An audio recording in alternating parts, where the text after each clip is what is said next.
Listo. Listo. Muy buenas tardes para todas y para todos. Feliz de iniciar nuevamente este espacio que se estableció para el fortalecimiento del talento humano. En esta oportunidad tuvimos el apoyo fundamental por parte de la sede nacional para realizar este espacio de manera más abierta, que nos permitiera la conexión con muchas más personas por las distintas solicitudes que nos hicieron. Eh, Mi nombre, como siempre, para quienes no me conocen, Manuel Alejandro Quiñones Pérez, pedagogo del Grupo de Asistencia Técnica.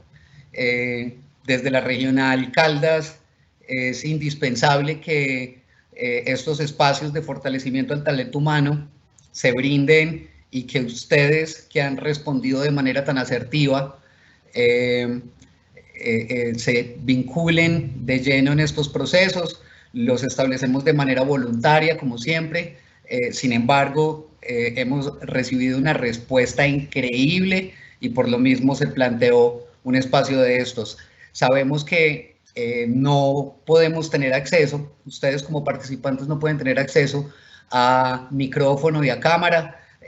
Por lo mismo, se habilita entonces el chat de la conversación para que nos expongan sus preguntas, sus dudas, sus comentarios y nosotros estaremos pendientes para darles respuesta. A quien no se le pueda dar respuesta, porque supongo que van a hacer un sinnúmero de comentarios y de preguntas, vamos a generar el compromiso de multiplicar las respectivas respuestas a ustedes mediante correo electrónico para que generemos pues una retroalimentación importante del proceso. Hoy, como en el taller pasado, nos acompaña el profesional de la Red de Bibliotecas Públicas de Manizales, el profesional Moisés Fuentes Vadillo, quien nos va a compartir su saber respecto de los procesos de animación a la lectura. Feliz de tenerlos acá, esperamos que se nos conecten muchas más personas. Por ahora llevamos un total de 216 personas conectadas y esperamos a que se nos unan muchas más. Sabemos que no hubo mucho tiempo de convocatoria, sin embargo, vamos a programar otros talleres para las próximas semanas, como se ha dicho, y vamos a tener mucho más tiempo de convocatoria. Por ahora, mi más sincero agradecimiento y felicitaciones por responder de manera tan positiva a este espacio. Los dejo entonces en compañía del profesional Moisés y quedo muy atento a sus comentarios y sugerencias. Un abrazo para todos. Moisés, es todo tuyo el espacio. Bueno, muy buenas tardes a todos. Primero, un saludo cordial a todos los que se unen a este evento, a este taller. Bueno, me encantaría, por las condiciones de edad, me encantan los conversatorios y ahorita se darán cuenta porque me encantan ese tipo de encuentros así. Pero bueno, intentaremos de este modo tratar de mucho al ICBF que nos invitan y que nos tienen en cuenta para eso, para el fortalecimiento del talento humano, que siempre nos parece muy importante, generar esos conocimientos y esos saberes de lo que nosotros como Red de Bibliotecas Públicas, como animadores y promotores de lectura, hacemos en todas las partes para dejar algo que nosotros llamamos como pequeñas capacidades instaladas, esos saberes y esos conocimientos que nos ayudan a generar mejores contextos que favorecen el surgimiento de mejores contextos donde la lectura, la escritura y la oralidad sean cada vez más habituales, más cómodas, más naturales, más vitales. Entonces, agradeciendo, mi nombre, como ya lo dijo Alejandro, Moisés Fuentes Vadillo, promotor de lectura y escritura para la Red de Bibliotecas Públicas de Manizales. Y entonces, ¿qué voy a hacer con ustedes el día de hoy? Entonces, quisiera, obviamente, poder responder al título, se llama El mágico efecto de la voz. Siempre tenemos una dificultad, no, como un interrogante, un cuestionamiento, como una necesidad que tienen todas las personas donde vamos, padres de familia, profesores escolares de primaria, jardines infantiles, incluso universitarios, y es, ¿cómo hacemos para que estos chicos lean? Siempre surge el interrogante. Y nosotros desde este lado, desde esta experiencia vivida, siempre respondemos de la misma manera. Eso es muy difícil. Si tarea PENAC, lo voy aquí a parafrasear, leer guarda con el verbo amar y soñar una coincidencia, y es que ninguno de ellos soporta el imperativo. Me explico. Yo no puedo decirle a alguien, ve y ama, ve y sueña, y esperar que con eso el otro ame o sueñe. Si ustedes ponen el verbo leer, sucede exactamente lo mismo. Yo puedo decirles, ve y lee, y no sucede. No puedo lograr en el otro esa acción tan imperativa, tan directa, simplemente con la orden de que lea. Entonces me dicen, ¿y qué vamos a hacer? Y yo les digo siempre, a lo sumo, dar ganas de leer. Y eso es nuestro trabajo, el del profesor, el del formador, el del jardinero, es dar ganas de leer. Y bueno, ¿y cómo lo vamos a hacer? Ahí aparece la otra pregunta. Necesitamos estrategias. Y ustedes no se imaginan la cantidad de libros de estrategias que existen en las bibliotecas sobre animación de lectura. La Biblioteca Nacional tiene una cosa que se llama caja de herramientas, donde aparecen cómo dirigir talleres de animación de lectura. Bueno, son muchísimas las colecciones al respecto. Pero cuando vamos nosotros a aplicarlas, también nos encontramos en que pues, hay dificultades de base. Es decir, que quien está leyendo esas actividades y quien las va a aplicar, no, tampoco logra mucho con eso. Y todo radica en un aspecto. Y es que olvidamos dos aspectos fundamentales. Uno, el ser de la experiencia, y dos, la forma como se transmite inicialmente esa experiencia. Y por eso hoy haré un homenaje a la voz, al mágico efecto de la voz. Me voy a concentrar para que ustedes entiendan que eso de la animación a lectura, escritura y oralidad, y eso de las 4 habilidades que colocan hablar, escuchar, leer y escribir, se reducen todas a alguien que habla, a alguien que escucha. Sería el camino directo e ideal para que todos, de alguna manera, puedan ingresar al mundo del lenguaje de una forma más adecuada. Porque cuando nos preocupamos, solo desde los 4, 5, 6 años ya empezamos tan preocupados por la alfabetización. Les decía en el taller anterior, ya hemos llegado tarde, ya hemos llegado desde el primer día de gestación hasta los 4 o 5 años tarde, porque durante todo ese proceso no es que no hayan leído o escrito o no hayan escuchado, no, ya están inmersos en el mundo del lenguaje. Y entonces, si no somos conscientes de eso, que ya mucho antes de leer y escribir ya están inmersos en el mundo del lenguaje, cuando llegamos a ese espacio ya llegamos tarde y necesitamos reformar eso. Bueno, muy bien, entonces, haciendo esta presentación, quiero a ustedes compartirles un cuento maravilloso. Está por aquí, ¿cierto? Es un cuento divino que se llama El Rey Mocho. Es un cuento tradicional, oral,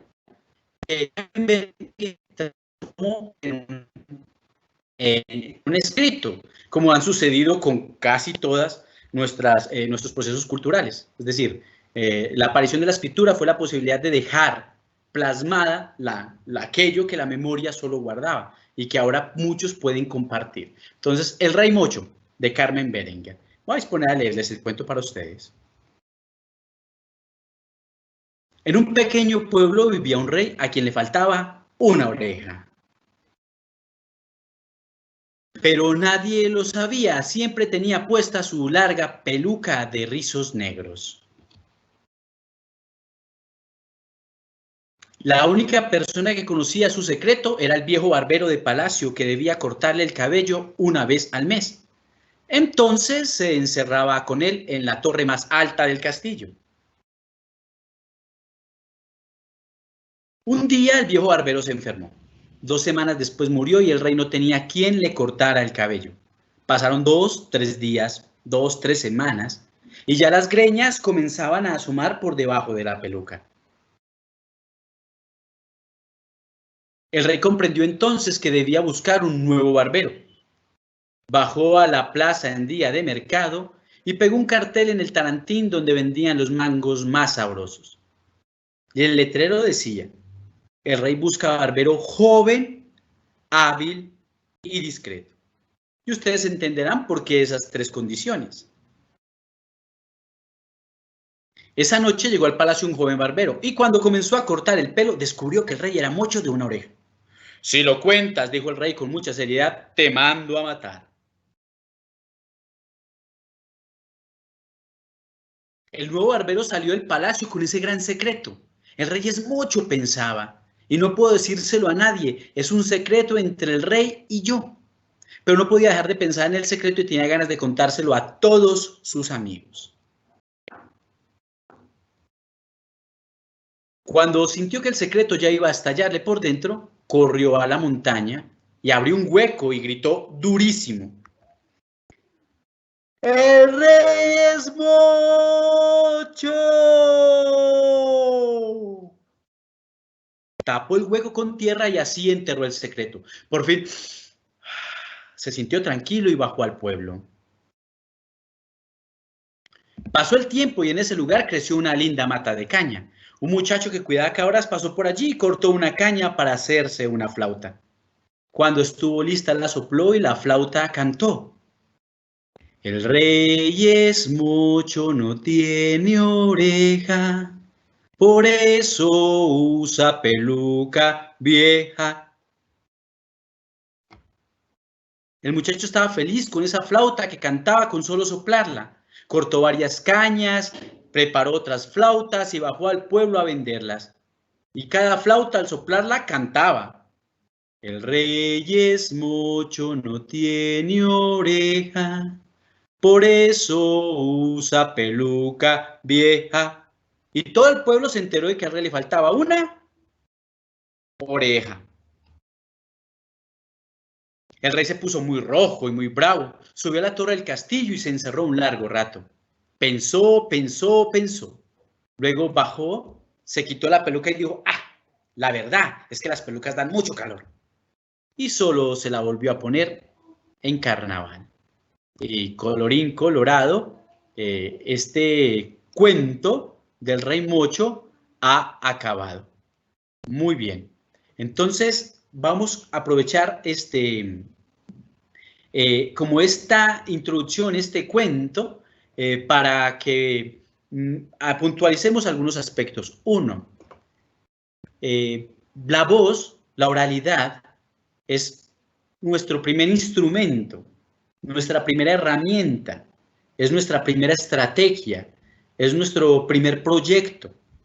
Nacemos al lenguaje en las voces de quienes nos rodean, de quienes están a nuestro lado, de las primeras nanas y arrullos, de los cuentos contados en la cocina por nuestros mayores o por los chismes que escuchamos en la esquina de dos señoras que discuten o que conversan sobre un asunto, o la conversación del tendero con el vecino mientras le fía y cuando nos damos cuenta estamos inmersos en el lenguaje. Al hablar emitimos sonidos. Esos sonidos son palabras. Las palabras son lenguaje. Y hay tantos lenguajes como tantas palabras hay. Es decir, el lenguaje es cultura. Y la cultura no es una sola, son muchos. Muchos lenguajes, muchas culturas. Es una forma de describir el mundo. Y la cultura es una experiencia humana, compartida además. Hice esta relación, entonces sonidos, palabras, lenguaje, cultura, que es en realidad experiencia compartida de la humanidad. Entonces, nuestro ejercicio de la animación a la lectura arranca desde el momento incluso mucho antes de que ellos lean o escriban. Es mucho antes. Y es mucho antes con todo el mundo. Y es mucho después de que ellos lean y escriban. Porque consideramos que al leer y a escribir, al que ya están leyendo y escribiendo, entonces solucionamos el lío. Hay que seguir. El gran éxito de las escuelas primarias es ese, que hay una profesora que logra tener articulados a los chicos en todas las áreas. Es una sola profesora, y la sola profesora enseña matemáticas, pero también lengua castellana, pero también ciencias sociales. Y al ver una persona identificada con todas esas áreas, hay una línea que los une, hay algo que los articula. Es el fracaso del bachillerato, en el que los chicos tienen que recibir al profesor de química y después al de física y después al de química y después al de matemáticas. Y entre ellos no se han hablado ni siquiera en la cafetería. Entre ellos no hay conexión vital y mucho menos en los conocimientos. Y aquello que venía tan unido, tan armado desde la escuela primaria, se nos rompe en el bachillerato. Eso sucede también con la lectura y la escritura. Los chicos de cuarto, quinto de primaria, los de jardín infantiles, no es sino ver un libro y se abalanzan, son como dulces, son como golosinas. En el bachillerato no sucede eso. Podemos tener los libros regados y ellos ni se acercan, son difíciles. Entonces tendríamos que pensar en nuestras estrategias mucho antes, desde la oralidad, y mucho después con la oralidad. Por eso es muy importante la voz.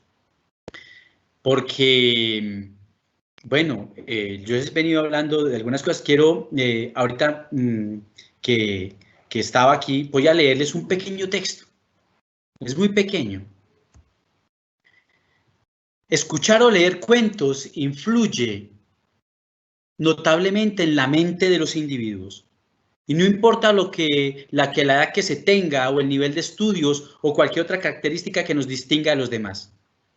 Cuando los niños escuchan una historia, o los adultos, se ven involucrados en una actividad emotiva e intelectual, en tanto que surgen ecos, relaciones y correspondencias que los conducen a la aceptación, de la aceptación a la duda y del asombro a la invención. Si un niño escucha la frase "un gato pequeñito y juguetón", inicia en su mente una búsqueda de todas sus experiencias pasadas para darle significado a esas 5 palabras. Por lo tanto, un gato pequeñito y juguetón evoca imágenes diferentes en cada niño o persona que las escucha, en cada lector que lea esa frase. ¿Qué imágenes acuden a la memoria al leer? Si yo leo un gato pequeñito y juguetón, ¿de qué color es el gato? ¿Cómo se mueve? ¿Dónde está? ¿A qué juega? ¿Está solo o con otros animales? ¿Es de carne o hueso? ¿O es de caricatura? ¿O está hecho de plastilina o de madera? El hecho es que niños y adultos todos, cada vez que escuchamos una historia, asociamos los sucesos y los personajes del relato a nuestra propia experiencia. Así lo plantea un cuentacuentos propositivo y antisolemne animador a lectura. En este caso es Rodolfo Castro, pero también Moisés Fuentes. Leer es siempre una búsqueda hacia el interior. Cuando al leer no acudan a nosotros imágenes o sonidos, asociaciones o preguntas, entonces tan solo estaremos decodificando un texto. Y con eso empezamos este ejercicio. Si al leer es siempre una búsqueda hacia el interior. Cuando al leer no acudan a nosotros imágenes o sonidos, asociaciones o preguntas, entonces tan solo estaremos decodificando un texto. Esto nos lo dice Rodolfo Castro, un argentino, periodista, escritor, contador de cuentos, narrador oral, en un hermoso libro que se llama La intuición de leer, la intención de narrar, para que lo tengan ahí entre sus hermosas reseñas.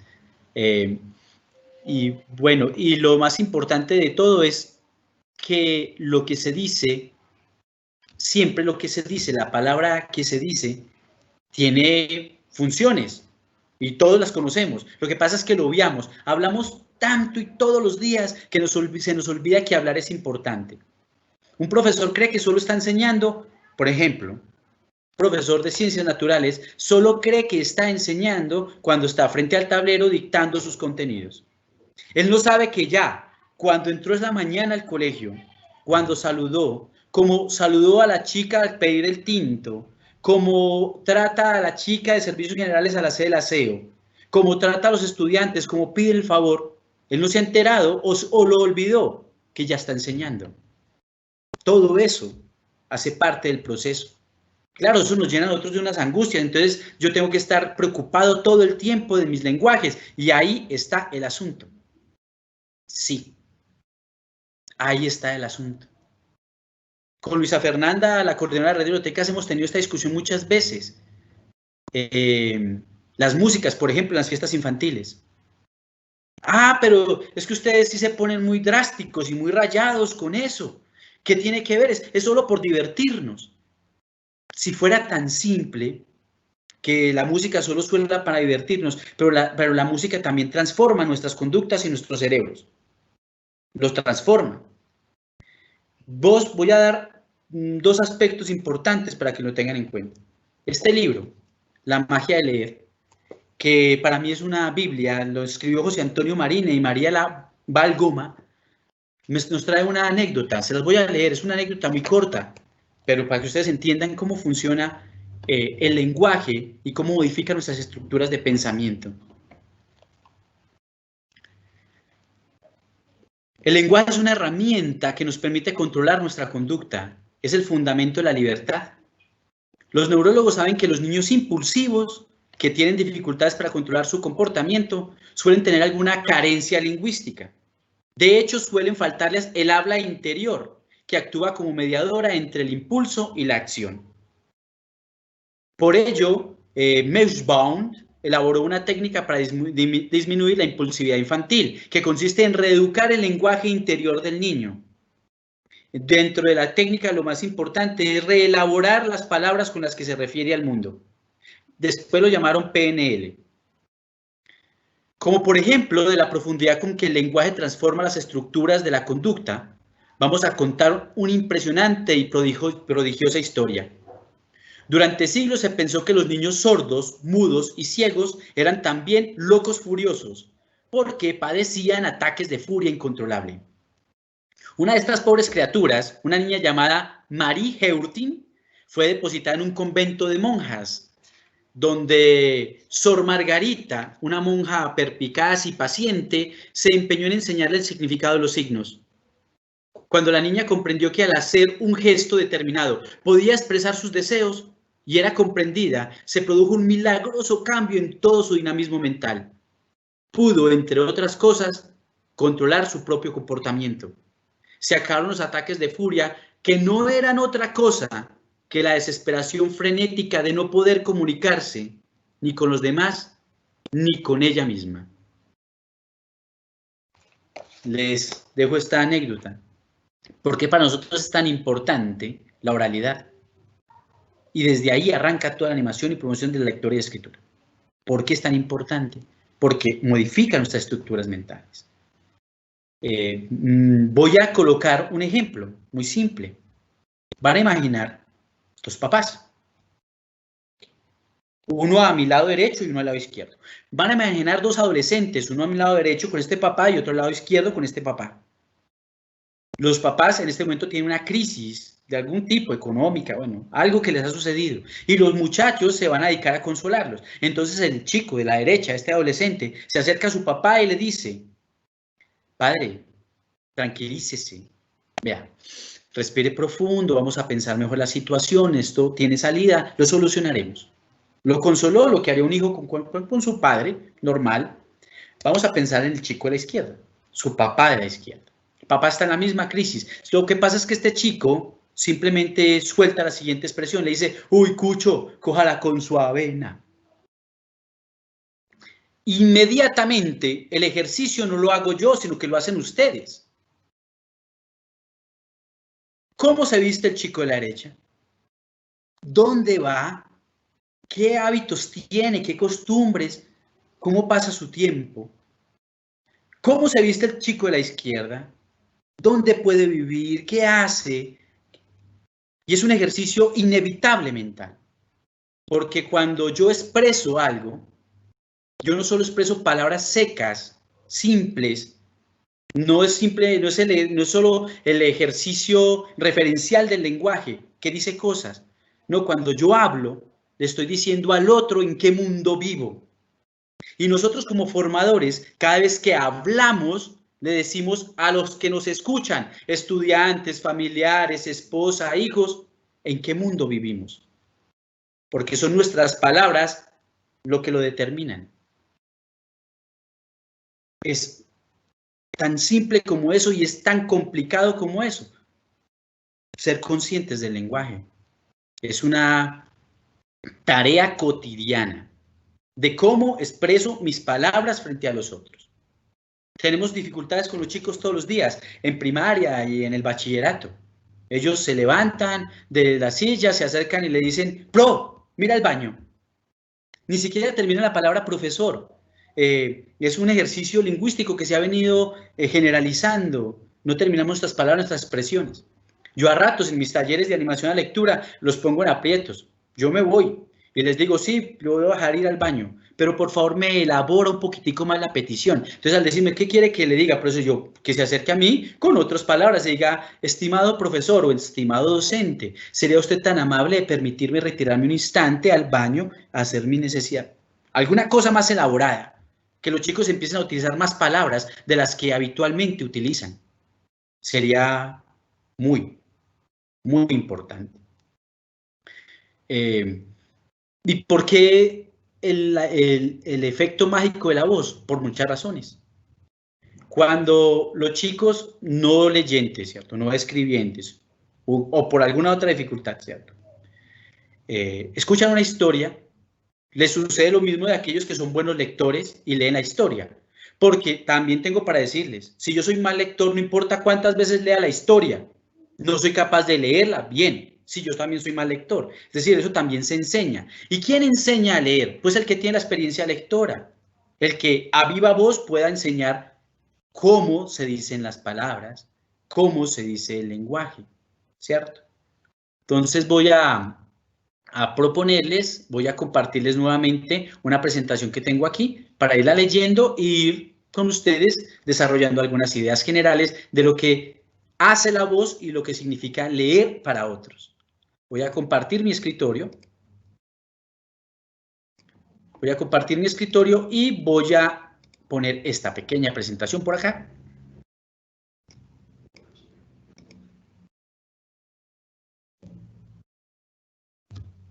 Por aquí va.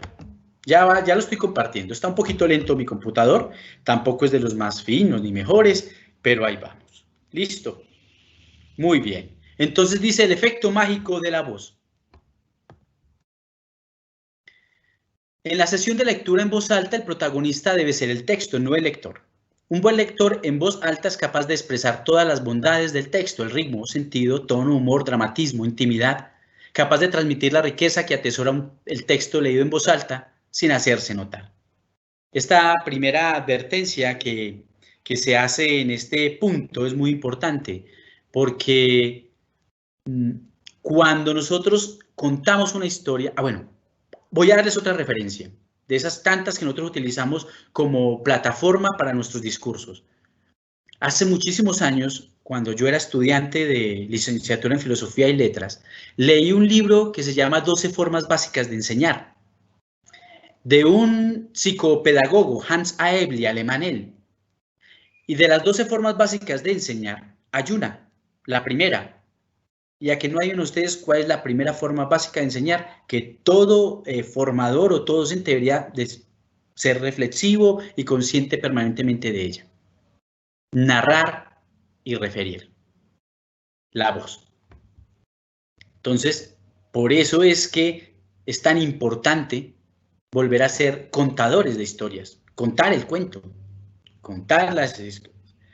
Porque cuando logramos hacerlo bien hecho, entonces ponemos en función todas las funciones del lenguaje, es decir, no solo la referencial. La palabra casa representa una casa, no. La palabra casa tiene unas funciones, las funciones emotivas, por ejemplo.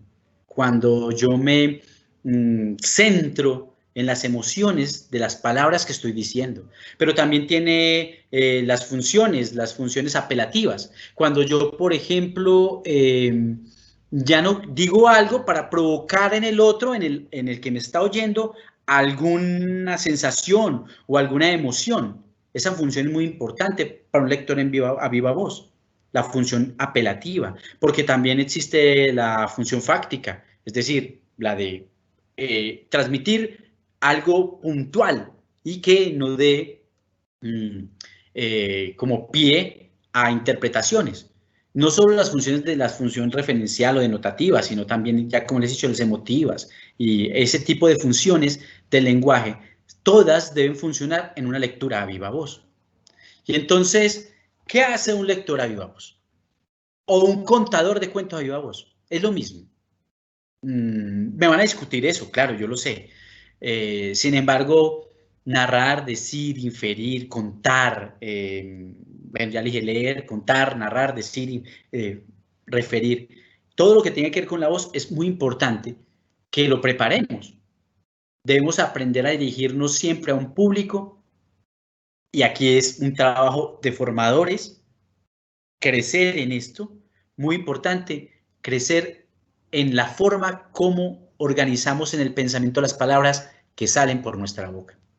Es muy difícil aprender a pensar mientras hablamos y decirlo. No sé si han hecho el intento de conversar, grabarlo y después intentar llevar esa conversación a texto. Se hace muy complicado porque hay que elaborar muchas veces.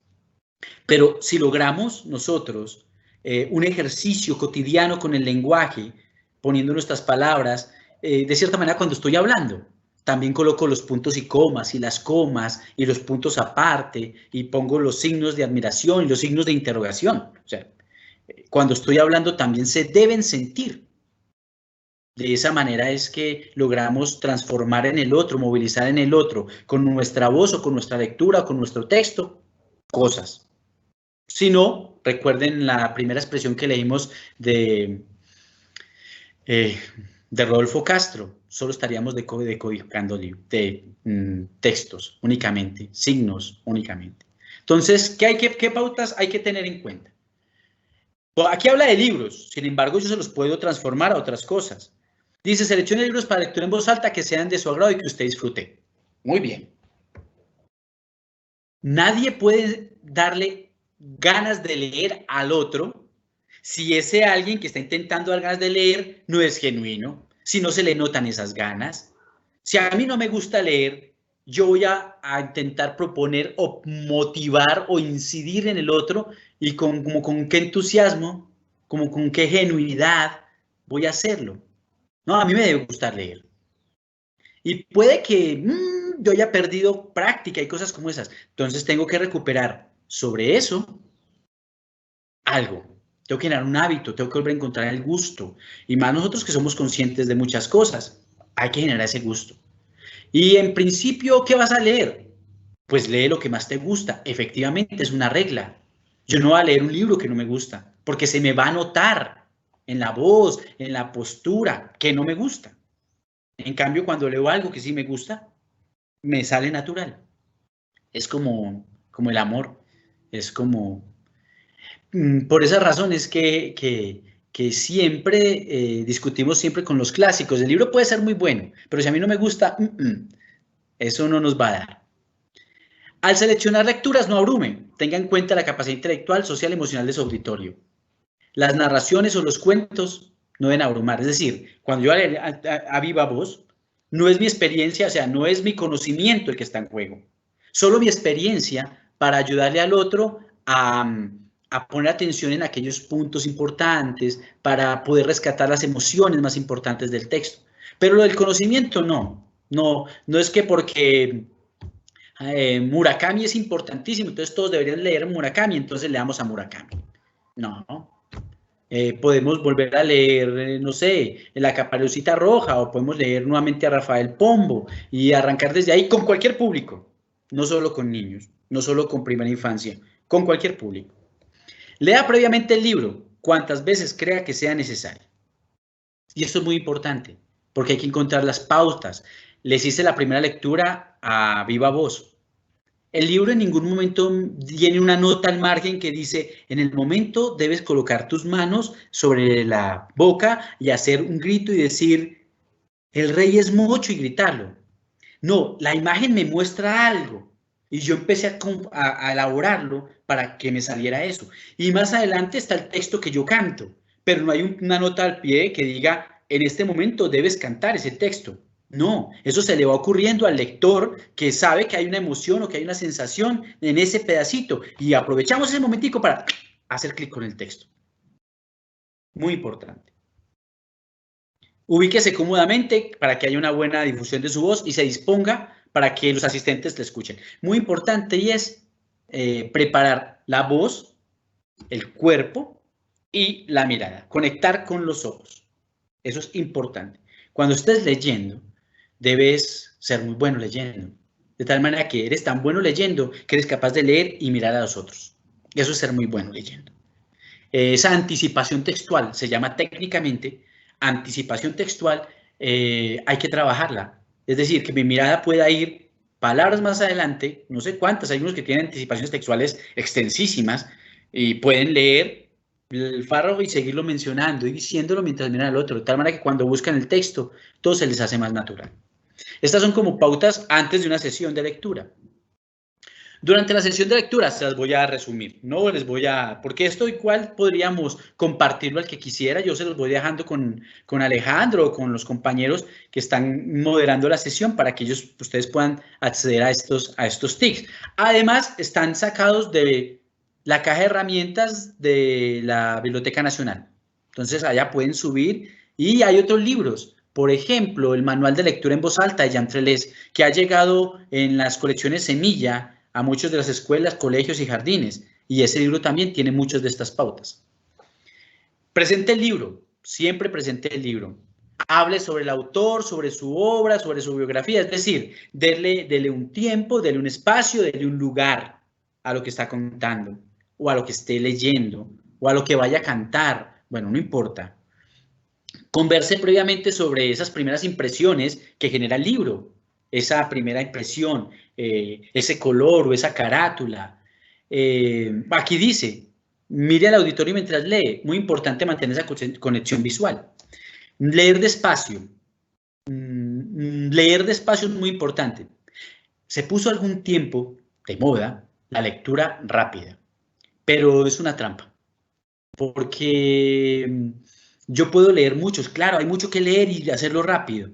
Lo que pasa es que está hecho como para textos de otra manera, de otro tipo. Pero yo no me voy a leer El amor en los tiempos de Cora muy rápido. No, eso hay que degustarlo, hay que comerlo despacio, eso hay que irlo mascullando, hay que, bueno, elaborarlo todos los días. Bueno, entonces es eso de hay que ir muy despacio. Sea expresivo al leer y siga el ritmo del texto tratando de transmitir las emociones. Y si para eso necesita las manos, los ojos, la voz, patalear, sentarse, arrodillarse, sin ser exagerado, pues en ese momento, si requirió de su cuerpo, utilícelo. Porque uno no lee con los ojos, uno lee con el cuerpo entero, completo, completo. De tal manera que si en el texto dice que llueve, los chicos sientan la lluvia. De tal manera que si en el texto dice que hace calor, ellos sientan el calor. Si es un texto de amor, ellos sientan el amor. Y si un texto como, no sé, de Tolstoy, La tristeza, donde hace frío, uno sienta el frío. Así es. Después de la sesión de la lectura, esto siempre lo reduzco a lo siguiente. Queremos hablar con nuestro auditorio de lo que hemos narrado, contado, hablado. ¿Cómo empezamos? Tenemos una tendencia natural a querer realimentar lo que ha pasado. Además, pues se supone que las evaluaciones funcionan así, pero deberíamos de hacerle una pequeñita trampa a eso, y es reelaborar esa evaluación. ¿Cómo iniciamos? No preguntamos ni nada por el contenido, ni nada que tenga que ver con el texto como tal, como su estructura. No, lo que hacemos es una pregunta tan abierta como ¿qué les gustó? Sí, ¿y qué les gustó? Y sobre aquello que les haya gustado, nosotros dignamente podríamos iniciar una conversación muy cálida y muy confortable con las personas.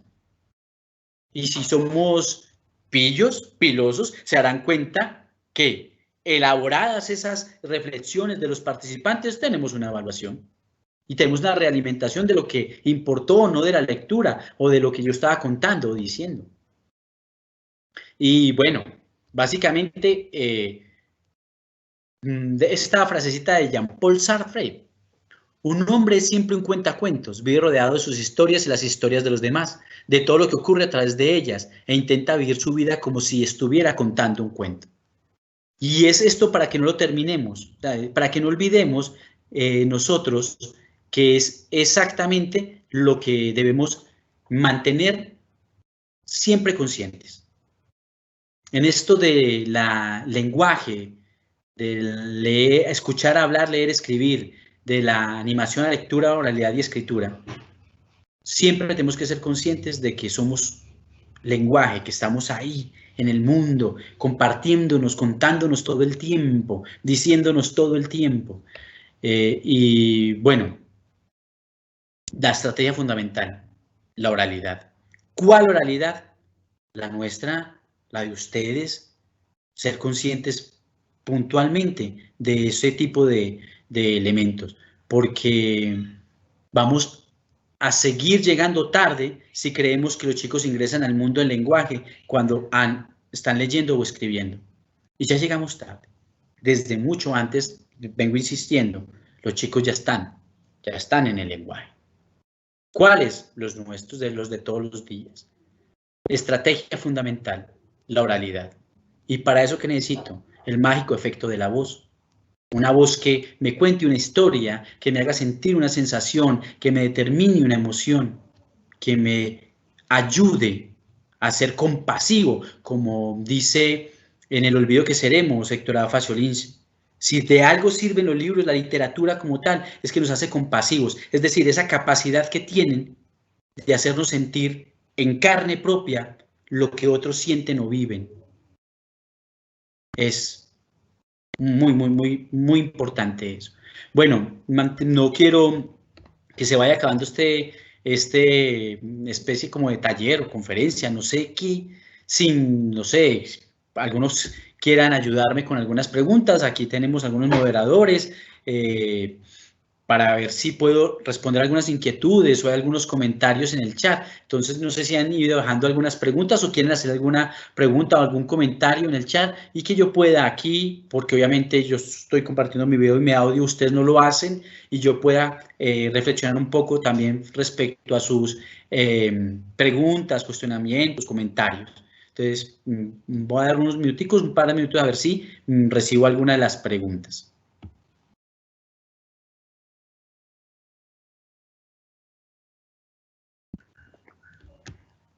Moisés, me dicen. Por aquí tengo una pregunta. Dice, buenas tardes, yo he visto desde mi quehacer pedagógico que los niños y niñas de la primera infancia poseen más interés en los cuentos aquellos personajes de horror, por ejemplo, la bruja, el lobo, porque los niños se identifican mucho con estos personajes. Es una cosa de desarrollo de la imaginación, o sea, el desarrollo intelectual de los chicos, desde el lenguaje. Y hay una desatada capacidad imaginativa, desatada que no se ha organizado todavía en los chicos. Y mucho de eso tiene que ver con los primeros temores y miedos. A la noche, a la oscuridad, a dormir solos, a quedarse solos, ese tipo de cosas. Y ellos les encanta ese tipo de personajes por una razón que también nosotros como adultos lo olvidamos. Hacemos catarsis. Reelaboramos eso. Hay un libro que se llama Tengo miedo de Ibar Dacol. Es hermosísimo, y es hermosísimo porque lo dice, lo elabora. Recuerden, cuando un chico es capaz de ir diciendo esos miedos o puede ir diciendo esos personajes o les gustan esas escenas, ellos están elaborándose internamente a partir de eso. Están siendo posibles que todas esas desbordadas imaginaciones infantiles, que son muchísimas, además importantísimas, vayan a algún lugar. Ellos van aferrando el mundo a partir de eso. Y eso les va a pasar siempre. Les encantan las películas y las de terror. Bueno, esa me parece... bueno, ahí dice que son personajes tan malos. El malos, bueno, la literatura debe hacernos compasivos. En primera instancia hay que poner entre paréntesis, diríamos en filosofía, epogé, es decir, suspender el juicio de que yo leo, pero no leo para moralizar. Inicialmente no lo voy a hacer. Yo simplemente espero el comentario, porque me ha pasado, que yo leo la versión original de Caperucita Roja y no falta el niño que dice que Caperucita Roja embaucó al lobo. No falta. En principio tampoco tendríamos que determinar quién es el dueño de la comprensión. Y además no es la comprensión, son las comprensiones. No es una pregunta, sino una apreciación. Como escribo, hablo. Y como hablo, escribo. Sí, sí. Es muy importante ser conscientes de eso. Y también que es un ejercicio permanente. Las competencias de hablar, leer, escribir, esas habilidades son permanentes. Pensamos que una vez hemos leído o escrito, ya sabemos eso, y lo dejamos de hacer, se darán cuenta que cuando volvemos a eso, se hace difícil reiniciar. Es un ejercicio de construcción permanente, permanente.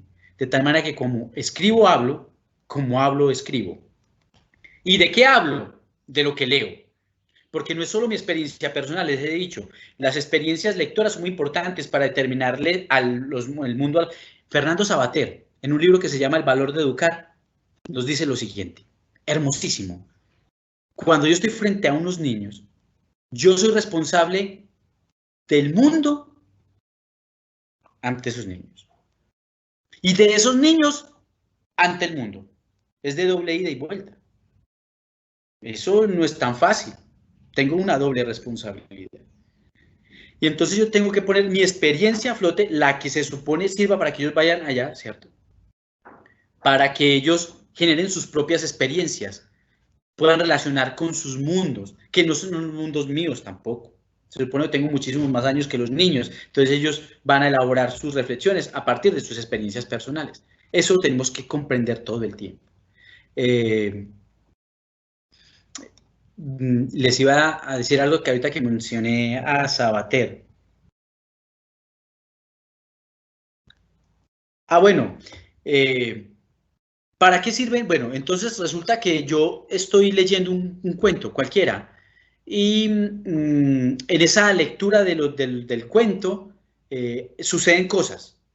Yo tengo que estar pendiente de las cosas que suceden y sobre todo de los gestos del auditorio, de los niños. Por eso no ver las personas, cuando uno habla con ellas, eso es lo que sucede con este tipo de comunicaciones pantallizadas, ¿cierto? Que no puedo ver lo que complementa lo que está escrito o lo dicho, no lo puedo ver. Es mucho más fácil, digamos, las notas de voz, porque uno puede, y sobre todo saben que somos así, a una nota de voz uno intenta encontrar el tono, es que es el tonito, ¿cierto? Un tonito que hay veces no se puede visualizar tan fácil en lo que está escrito.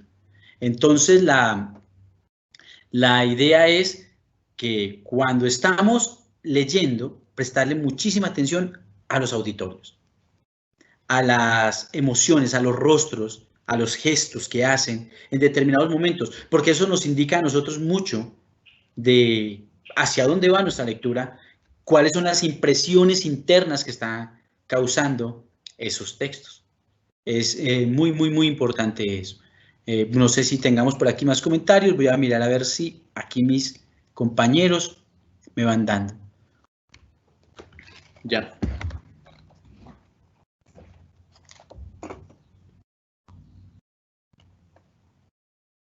Bueno, no veo más preguntas. Bueno, entonces no sé qué más voy a... les iba a decir, bueno, entonces la oralidad tiene varias formas. La cotidiana, como yo hablo todos los días.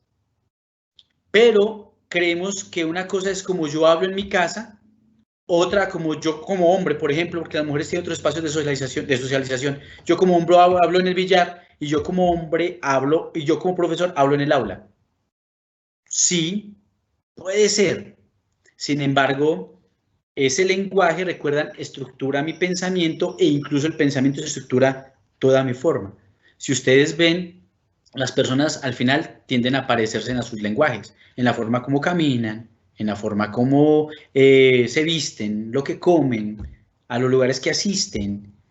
Y uno diría, ¿cómo es? Es decir, yo voy a ciertos lugares y eso afina mi lenguaje. O yo afino mi lenguaje y eso me ayuda a determinar ciertos lugares. Es un ejercicio de ida y vuelta. Es un ejercicio de ida y vuelta. Ambas situaciones. ¿Cierto? Es de ida y vuelta. Yo voy transformando interiormente a partir del lenguaje, pero también exteriormente. ¿Qué autores colombianos de cuento infantil nos recomienda de acuerdo a su experiencia personal? Esta pregunta. Yo los recomiendo casi a todos, porque han sido maravillosos. Por ejemplo, la maestra Yolanda Reyes, la recomiendo, es maravillosa. Hay un libro fantástico que me gusta leer mucho con los chicos que se llama El terror de sexto B. Y lo leo con chiquis pequeños. Además porque son de pilatunas, de chicos que hacen sus pilatunas escolares. Muy bien, se divierten con eso. Irene Vasco, la maestra Irene Vasco, hermosísima, ¿no?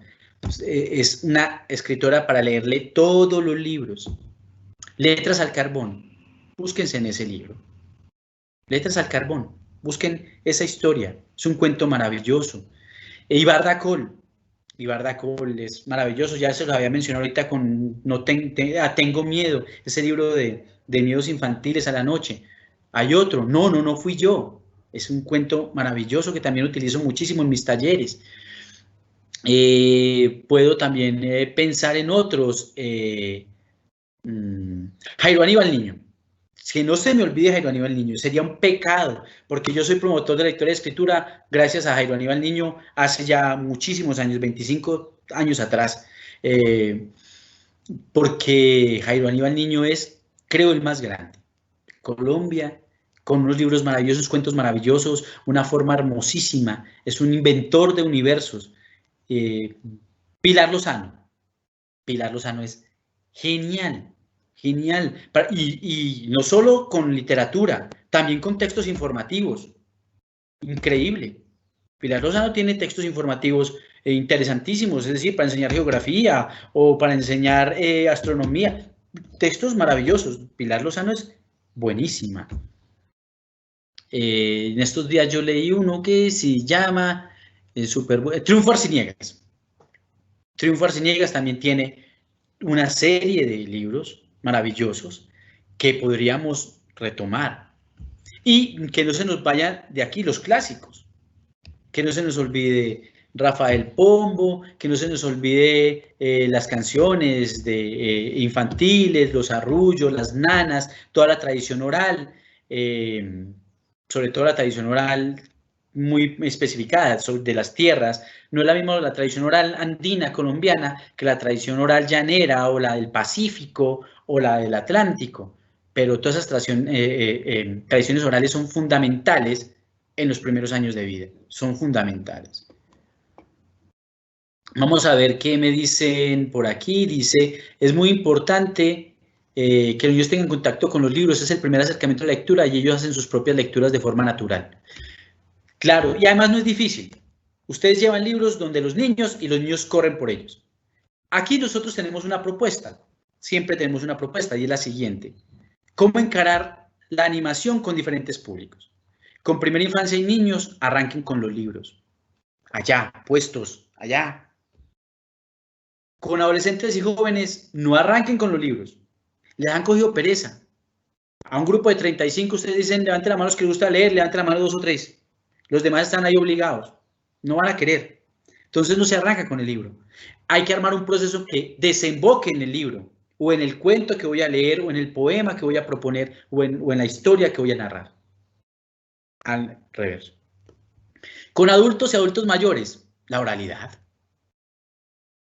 Los adultos mayores sobre todo, usted va y muéstreles una caperuza o una moneda de 5 pesos grande, vieja, y pregúnteles así, al azar, ¿y ustedes qué compraban con esto?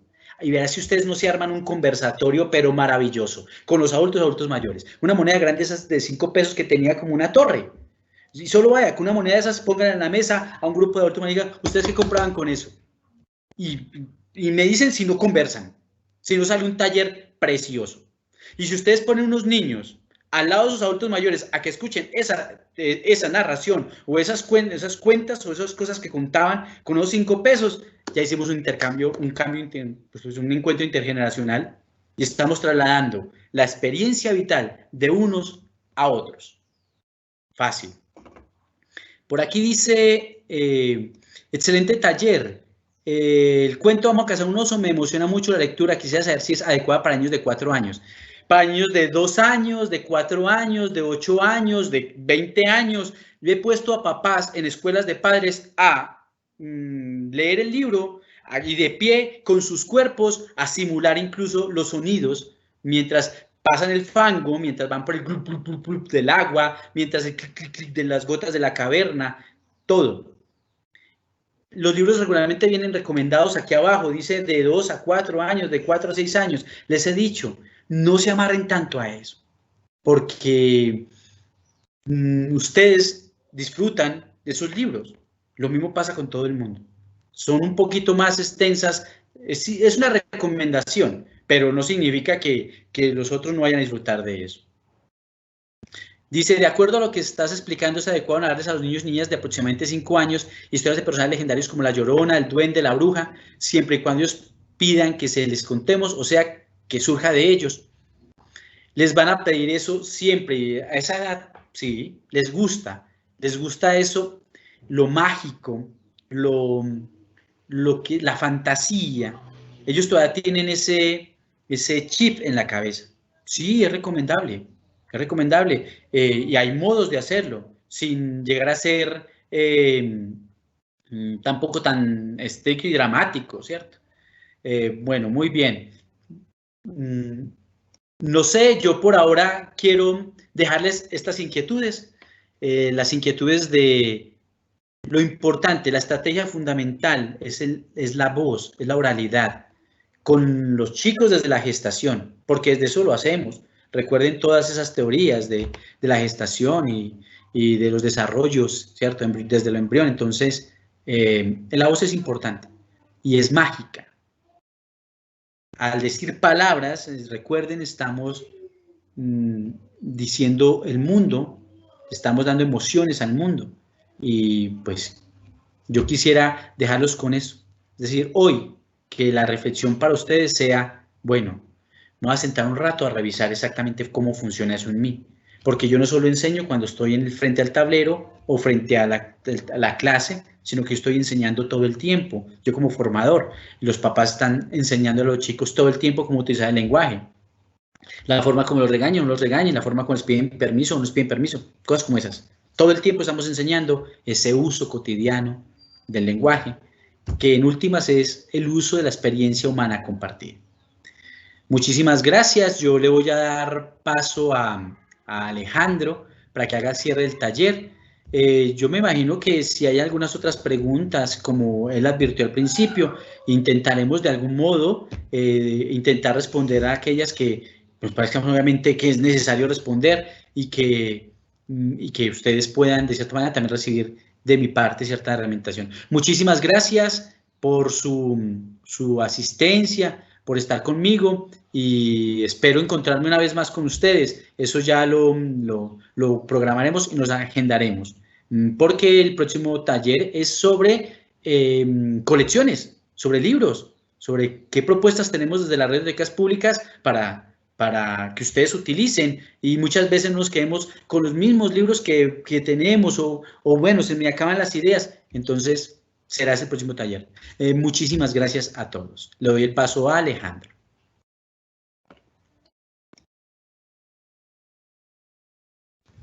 Muchas gracias, Moisés.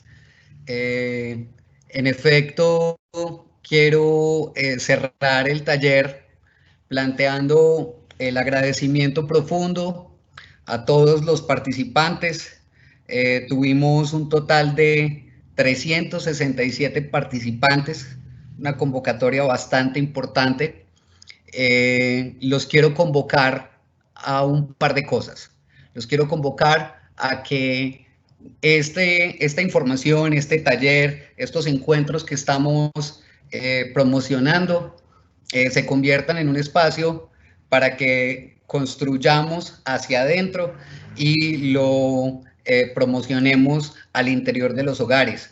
Reflexionemos esto, cómo nos puede funcionar para llevar al interior de los hogares en esta contingencia que tenemos un fortalecimiento de los procesos de lectura, de los procesos de comunicación entre padres e hijos, entre agentes educativos y familia, entre agentes educativos y niños.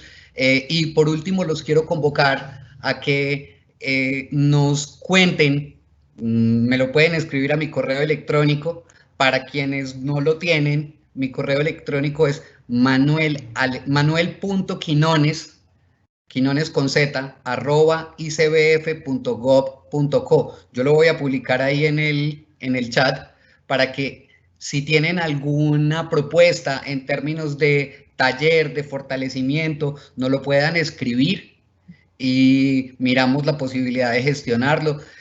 Un agradecimiento profundo a Moisés y a Luisa Fernanda de la Red de Bibliotecas Públicas que están permitiendo que este espacio se nos dé, y también agradecerle profundamente a los ingenieros Marlon y John Jairo Cardona, sede nacional y sede regional, que hicieron posible este encuentro. El próximo encuentro, como lo dijo Moisés, será sobre colección de libros y sobre la elección coherente y pertinente de acuerdo a los ciclos de edades. Este taller está proyectado para realizarlo en el mes de junio. Ya les estaremos enviando la convocatoria. Les agradecemos profundamente todo esto, y al correo electrónico entonces les llegará como la dirección en donde podemos descargar la grabación de este video, de este taller, para que lo tengan y lo compartan con quienes de pronto no pudieron asistir. Gracias profundas y nos encontraremos pronto. Un abrazo para todos.